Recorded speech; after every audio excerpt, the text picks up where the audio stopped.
Hi everyone and welcome to week 9. Before I go around the room, I just want to thank everyone it's been 9 very long weeks and I'd like to thank all of you sincerely from the bottom of my heart.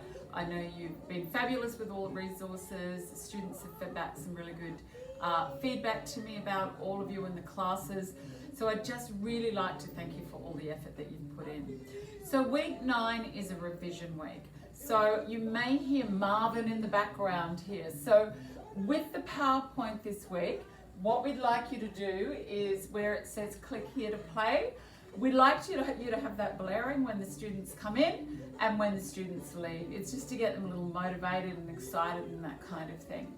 So this week, it's sort of in parts. So the first part, if you take maybe about the first 15 minutes of the class, do your class list and do handover. But then what we're actually going to do is get you to swap classes. Now, we've got things set up here in stations. So here at this station, Terry, if you just want to show this, what we want you to do here is this patient is not able to assist. So they're going to have to get the mannequin out of the bed using the hoist.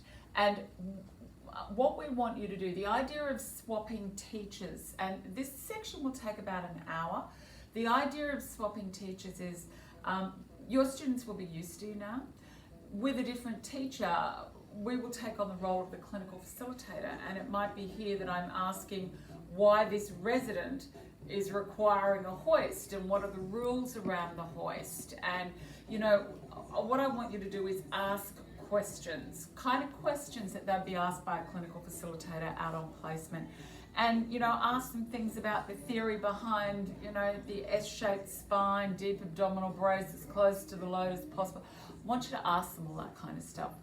Over at this bed here is still manual handling, and this time it's slide sheets. And again, the patient is not able to assist. Now, with that patient over there, if with the hoist, if they mess up the bed, get them to make it. Here, if they mess up the bed, that can be an unoccupied bed, this can be an occupied bed. I know they've got medications set up there. I'm just thinking it might be a bit too cramped. So maybe if we just keep this to slide sheets. Over here, there's a couple of things that we're going to do. First of all, we've decided that these students, talking to Pauline, 103, some students didn't get to do urine testing. And then of course, because 103 is not compulsory, some students didn't come to the makeup classes. So we've actually put, because they will need to do urine tests out on placement. So we've actually put there for them to practice to do urine tests. Now, their responsibility, they're adult learners, their responsibility was, if they didn't do it in 103, they should have gone to the self-directed room to learn. So let's just see how you go, whether you've got a teach or not.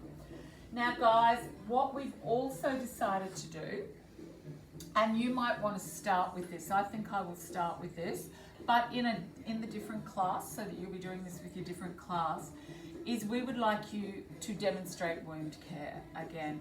It was a very busy week, the week we did wound care. If you're like me, I showed them the technique of clean hand, dirty hand. So the idea of us doing this again this time is you show them the other technique. So I did clean hand, dirty hand. Next week, I'll do wound field theory. But again, asking them lots of questions as you go. And the mannequins have got a suture line, so that's there. You'll also see dotted around the place blood pressure machines, torches to do Glasgow Coma scales, etc. Here, we've got blood glucose machines, so they can do blood glucose. I'm thinking this station here, and maybe after you've finished doing your wound care, you could move that there. I'm thinking here might be better for us. At least we'd have 2 cupboards that are fairly free for the students to actually do medications. And again, when the students are doing medications, make sure that you take on that role of the clinical facilitator. So come up, ask them what they're doing, what medication they're giving, why they're giving it to that patient, the indications for use for the drug, common side effects, education they've got to give the patient, any, other little things that they have to do. And then maybe you do it with them, and then when you're signing, you can sign as a clinical facilitator. So really giving them an idea of what the experience will be like out there, and being really genuine, maybe scare them a fraction.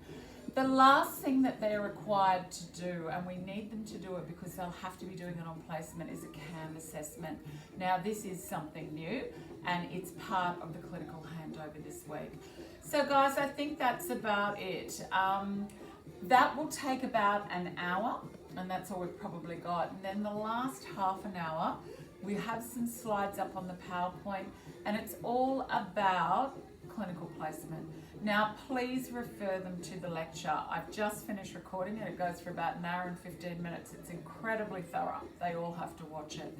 But it will also give you an opportunity just to go through a few of the slides. So you might want to look at it. It's under Clinical Facilitators Resource folder on Blackboard.